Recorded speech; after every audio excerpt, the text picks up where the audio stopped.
Garuda Calling. Patrick Kluivert memanggil 32 nama untuk mengikuti pemusatan latihan jelang laga lawan Tiongkok dan Jepang. Kita lihat saudara, dari 32 nama yang dipanggil Kluivert ini, 21 nama diantaranya merupakan pemain di Liga luar negeri. Sedangkan 11 lainnya adalah pemain dari Liga 1. Yang menarik saudara, ada 4 pemain yang kembali mendapat panggilan setelah sempat absen dari timnas. Ada sejumlah nama antara lain Stefano Lillipali. Fano memiliki 30 caps timnas.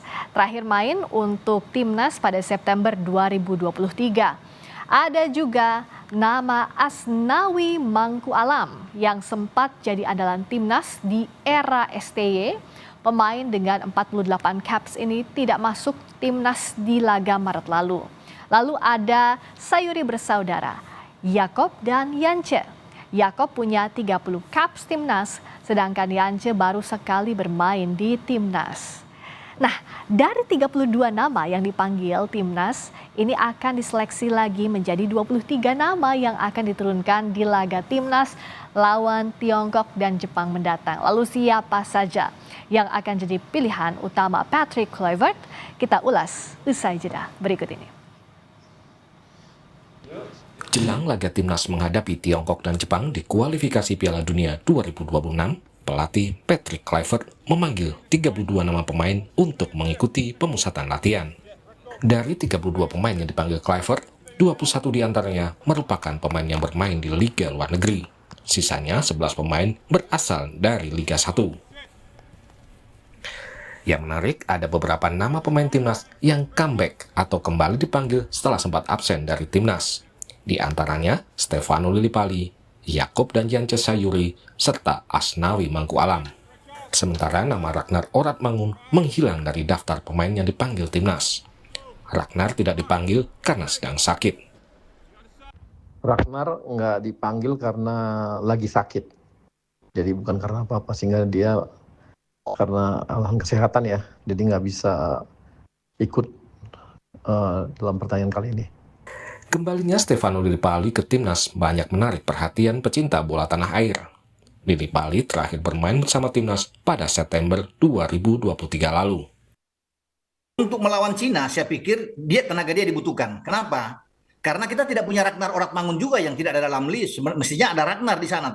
Dengan kekosongan tidak ada Ragnar, itu yang salah satu saya pikir ya pemikiran dari Patrick Kluivert untuk mengambil Lillipali. Karena kita butuh pemain untuk memberi umpan-umpan dari sini, dan Ole Romani butuh sekali pemain itu. Marcelino tidak bermain, ini juga kan akan merugikan kita ketika Marcelino dan Ragnar tidak ada. Praktis kita hanya akan mengandalkan Ole Romani di depan. Nah, di sinilah kita butuhkan seorang Lillipali. Dan Timnas Indonesia akan menjamu Tiongkok di Stadion GBK Jakarta 5 Juni mendatang. Selanjutnya, tim Garuda akan tandang ke Osaka untuk melawan Jepang di laga terakhir kualifikasi Piala Dunia 2026 Zona Asia Grup C. Tim Liputan, Kompas TV.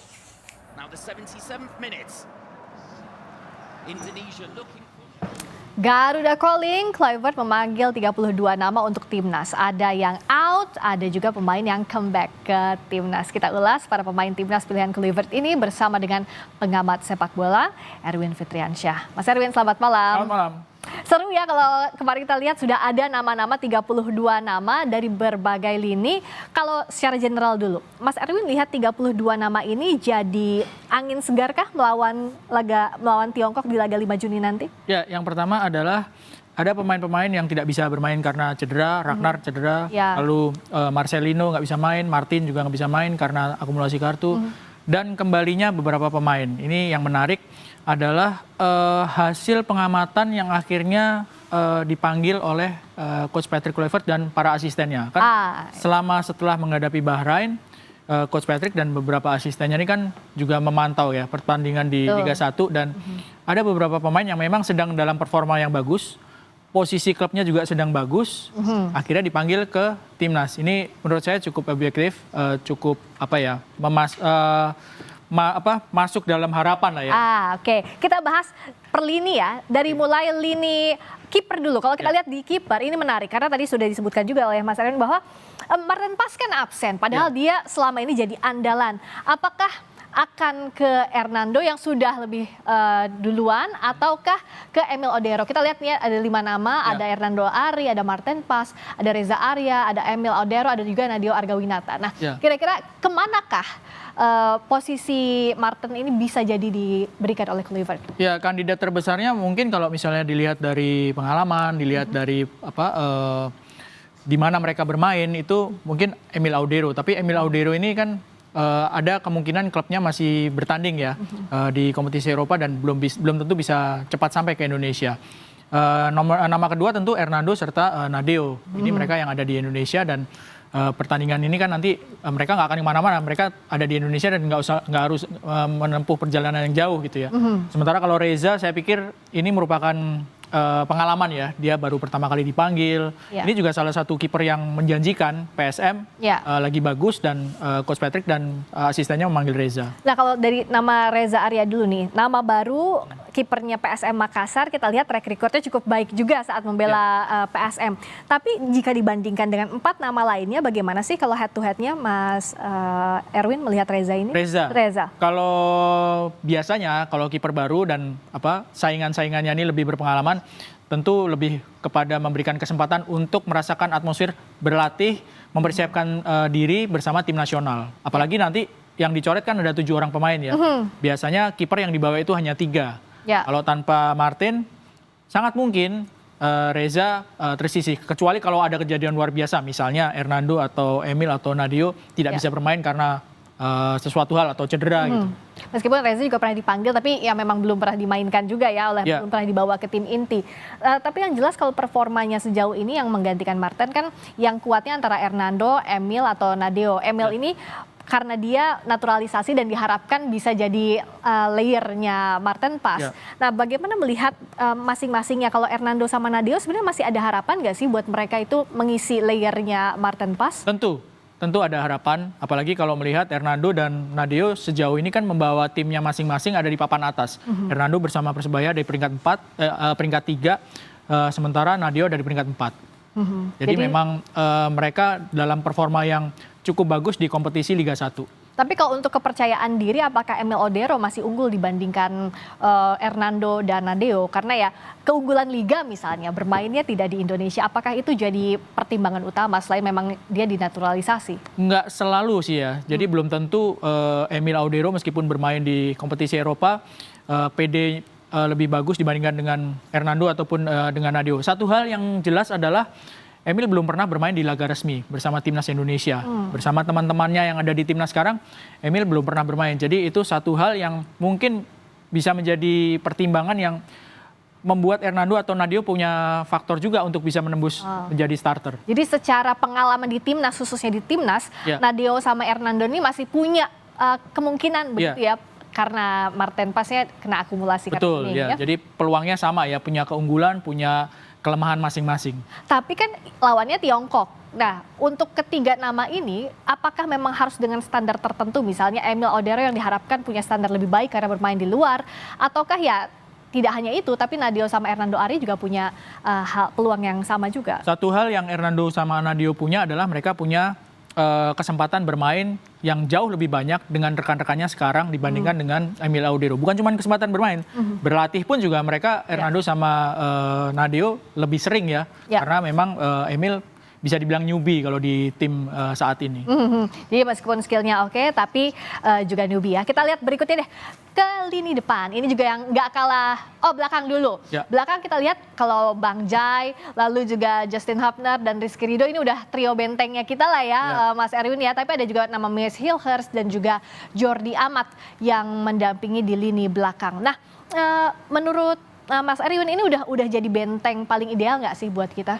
Dan apakah semuanya harus diangkut aja kalau misalnya lihat lini belakang dan kita harus punya pertahanan yang kuat gitu? Ya sebenarnya ini nama-nama pemain yang ya sudah pakemnya seperti ini ya. Jai hampir pasti kan kalau misalnya dia fit, dia akan menjadi starter, bisa menjadi kapten. Ya, Maes Hilgers ataupun Rizky Ridho ataupun Justin ini juga masih menjadi pilihan untuk menemani Jai. Sebetulnya ada satu nama lagi yang belum atau tidak dipanggil, belum dipanggil ya.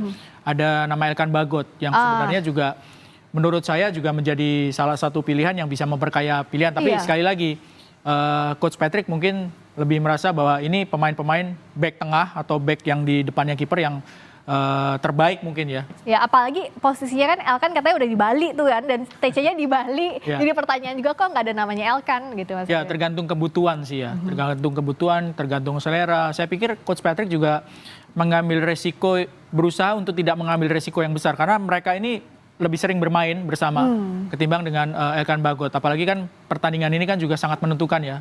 Lain soal kalau hanya uji coba, saya rasa resikonya lebih sedikit ya kalau mau mencoba pemain yang baru atau pemain yang tidak terlalu sering untuk bermain bersama. Nah, untuk melawan Tiongkok yang paling dekat dan juga Jepang, apakah memang lini pertahanan, lini belakang kita lah yang jadi kunci utama untuk merebut poin? Tidak hanya menyerangnya, tapi juga kita memanfaatkan kesempatan untuk counter attack, Mas Erwin. Semua lini punya peran masing-masing ya. Tapi kalau untuk menghadapi Tiongkok, saya pikir ya salah satu kuncinya adalah Indonesia jangan sampai kebobolan lebih dulu atau kebobolan lebih banyak dibandingkan dengan lawan tentu ya. Apalagi kalau diingat di pertandingan pertama ketika main di Tiongkok kan Indonesia kalah 1-2. Jadi betul. Itu yang harus menjadi pelajaran betul bagaimana lini belakang tidak sampai kebobolan, dan waktu itu kan langsung kebobolan 2 gitu ya. Di pertandingan itu kan sebenarnya harapan Indonesia bisa menang. Karena Tiongkok waktu itu kan kalah terus. 3 kali kalah terus. Makanya kita punya percaya diri yang lebih sebenarnya waktu itu ya. Indonesia belum pernah kalah, habis dari Bahrain, hampir menang waktu itu ke Tiongkok tapi malah kalah dan ketinggalan gol 2 terlebih dahulu sebelum akhirnya 1-2 Tom Hai yang menciptakan gol. Jadi lini belakang ini juga harus menjadi salah satu kunci untuk bisa menang ya. Ya, lini yang sebenarnya butuh kesabaran lebih ya, nggak cuma pengen nyerang aja, tapi harus kokoh juga nih benteng-bentengnya timnas. Oke, next kita lihat. Berikutnya yang juga penting adalah lini tengah. Kita lihat kalau Marceng absen, Marcelino Ferdinand absen, bagaimana dengan kekuatan lainnya? Kita lihat kalau di lini tengah ini ada El Profesor, ada Tom Hai, ada Ricky Kambuaya yang punya performa luar biasa juga ya saat kemarin lawan Bahrain. Ada Marcelino Ferdinand, ada Ivar Jenner, ada Joey Pelupesi dan juga Nathan Chuaon. Nah, Marcelino nggak ada pasti sama Martin Pas karena akumulasi kartu kuning. Gimana kalau dengan penggawa lainnya? Apakah dengan performa mereka yang bagus, ya semuanya juga harus diangkut seperti yang kita bahas tadi, seperti lini belakang, Mas? Ya, ini juga salah satu formasi komposisi pemain terbaik, terutama di lini tengah. Tentu kita masih menunggu bagaimana Joey Pelupesi bisa berperan lagi karena waktu menghadapi Bahrain kan peran Joey sangat besar. Ya, betul. Perlu pembuktian lagi apakah bisa tetap stabil mendampingi Tom Hai di lini tengah. Sementara kalau Marcelino ya masih ada Ricky ya, masih ada Ivar. Meskipun mungkin Marcelino mainnya agak ke depan. Tapi kalau untuk Ricky kita lihat kemarin menjadi pemain pengganti juga tampil cukup bagus. Betul. Menit bermainnya nggak sebanyak pemain-pemain lainnya, tapi perannya cukup bagus Ricky Kambuaya. Kita lihat Ricky Kambuaya waktu terakhir lawan Bahrain. Itu dengan menit bermain yang dipunya, tapi punya kekuatan yang maksimal ya, Mas, gas membantu kawan-kawannya lain saat sudah hampir kelelahan padahal itu ya. Kita lihat pada saat itu.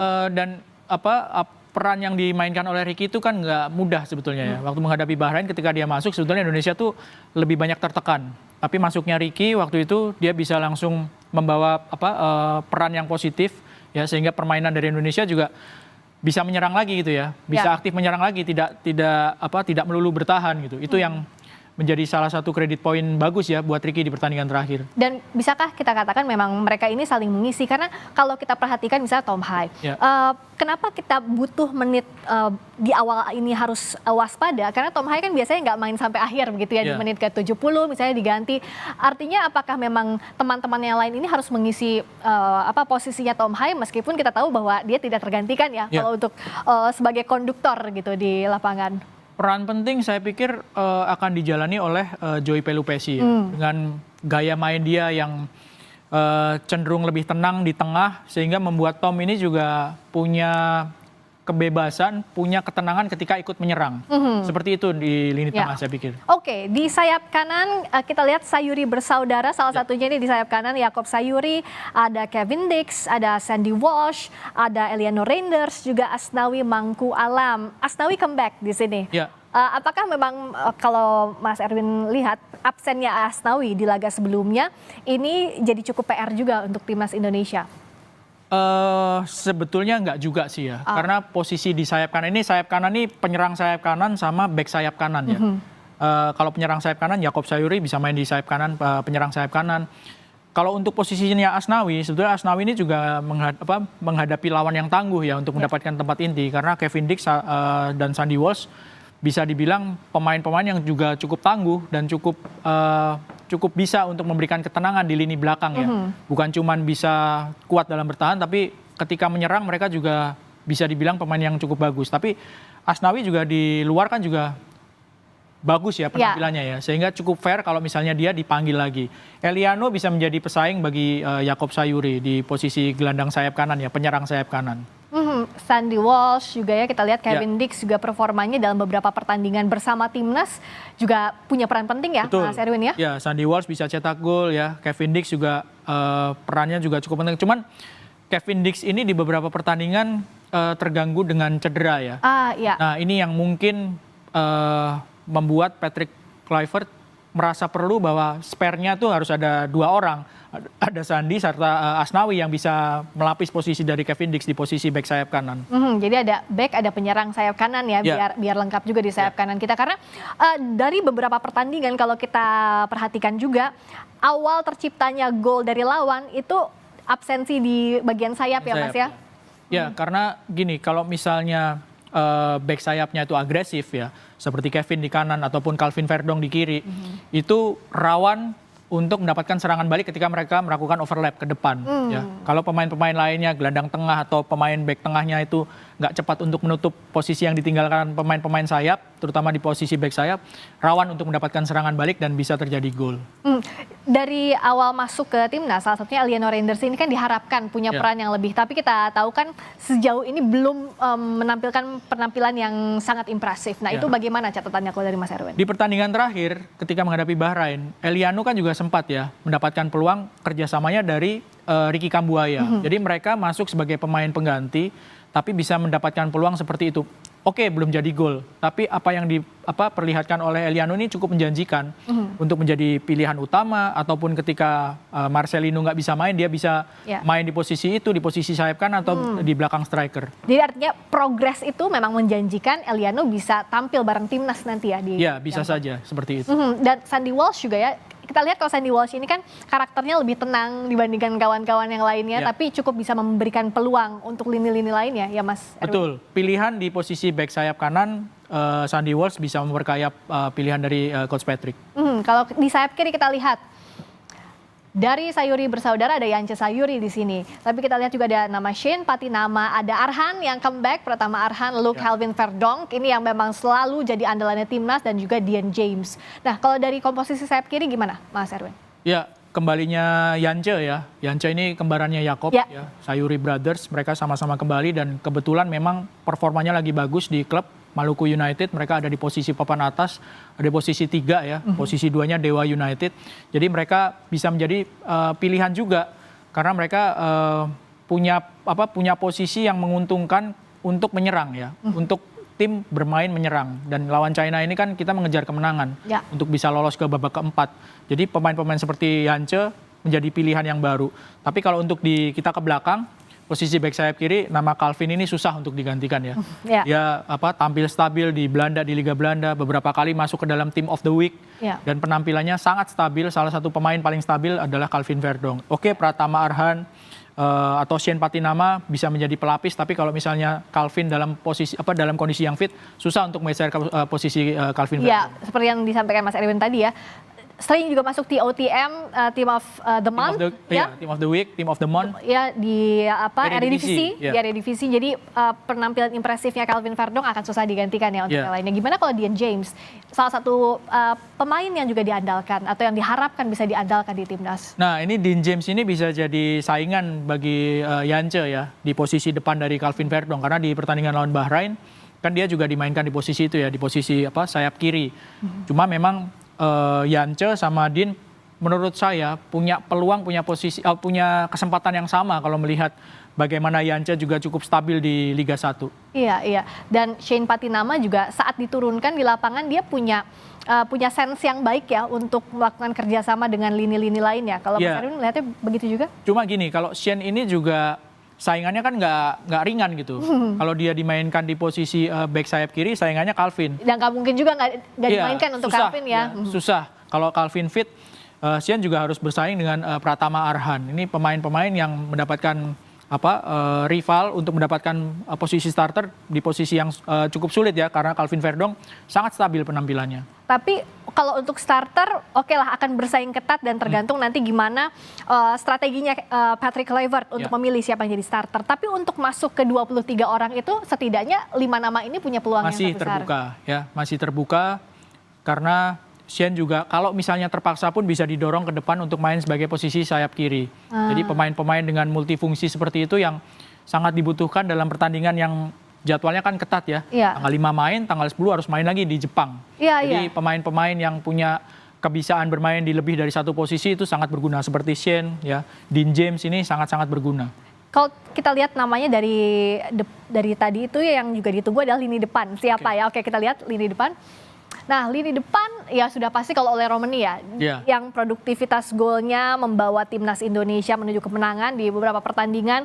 Lalu ada Septian Bagaskara, ada Ramadan Sananta, Stefano Lillipali yang tadi kita sudah bahas juga comeback, ada Rafael Struijk dan juga Egy Maulana Fikri. Yang menarik kan namanya Vano ya, karena sudah lama absen. Meskipun kita tahu bahwa Vano ini jadi bomber andalan timnas pada masanya, tapi terakhir juga 2023, tapi secara usia dan terakhir main timnas sudah cukup lama. Gimana kalau Mas Erwin lihat? Stefano Lillipali ini umurnya 35 tahun, ya. Dia dipanggil ketika menghadapi China serta Jepang, dan dipanggilnya ketika Marcelino tidak bisa bermain. Kalau secara posisi, Vano sangat bisa untuk bermain di posisi belakangnya Ole ya. Kalau Ole jadi striker, Vano ini main di belakang striker bisa, atau di sayap kiri juga bisa. Di klubnya dia bisa bermain di sayap kiri. Jadi dipanggilnya Vano ini tentu ada harapan, saya memprediksi, karena posisi yang ditinggalkan oleh Marcelino Ferdinand. Jadi secara usia, secara pengalaman, dan posisi yang pas, ini yang membuat Vano akhirnya kembali lagi ke timnas kalau menurut saya. Tapi artinya kalau misalnya sekarang dimainkan lawan Tiongkok, Vano masuk starting line up misalnya. Tapi saat melawan Jepang, Marcelino balik lagi, itu bisa jadi ada pergantian posisi juga ya untuk bisa, Vano? Sangat bisa, dan menurut saya dipanggilnya pemain seperti Vano ini bisa menimbulkan persaingan yang sehat ya. Sehingga Marcelino juga mendapatkan rival untuk mendapatkan starter, tempat sebagai starter. Seperti itu. Ya, kalau nama Sananta, Septian Bagaskara, Egy Maulana Fikri dan Rafael Struijk ini kan akan bersaing ya, empat nama ini. Kalau Ole sama Vano kayaknya bakal kebawa deh gitu ya kalau dari track record dan kebutuhannya Patrick Kluivert. Nah, untuk 4 nama ini gimana? Ini harus dipisah. Kalau Septian sama Ramadan ini posisinya head to headnya sama Ole. Sama-sama di posisi nomor 9, posisi striker.